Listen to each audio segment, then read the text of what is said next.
At exactly 1:17 a.m., I heard it again, scraping slow and deliberate beneath the floorboards of the cabin I'd inherited. Then, a voice, muffled, wet, like someone whispering through dirt. That was the moment I realized I wasn't alone, and whatever was under that house, it had been waiting for me.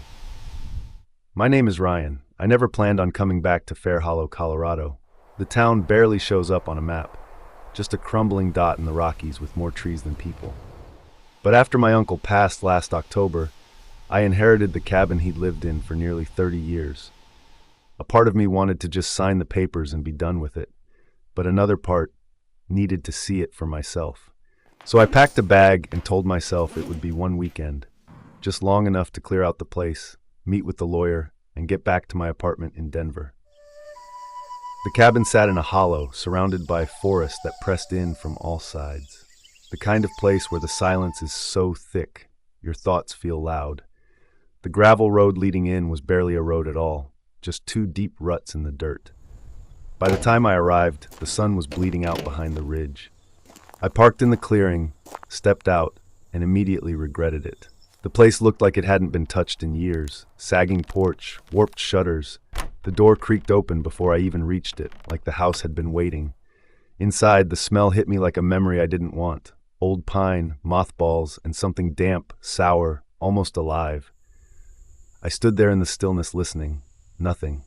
Just the quiet hum of a house trying to remember how to breathe. That night, I couldn't sleep.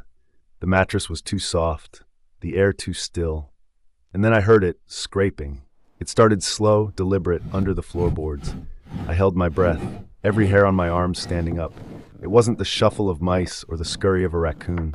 This was intentional, like fingers dragging along the underside of the wood. Then, thud, like a hand pressed flat against the floor beneath me.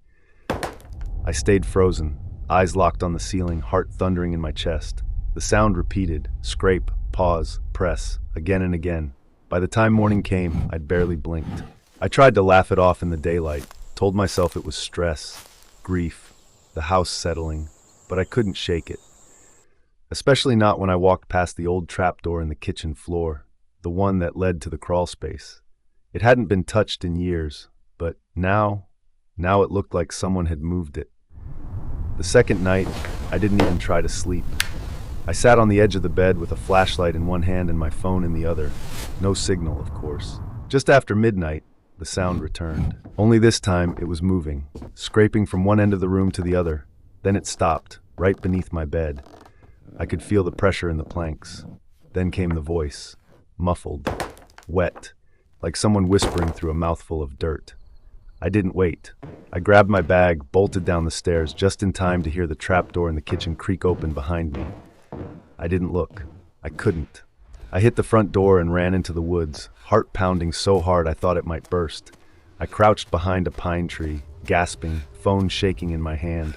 And then I heard footsteps, soft, slow, coming from the porch into the yard. They paused, then turned toward the woods, toward me. I didn't move, didn't breathe. The footsteps drifted, then disappeared. At first light, I crept back to the house. The door was wide open. The hatch closed again, sealed tight like it had never moved. I didn't pack. I didn't clean. I just drove.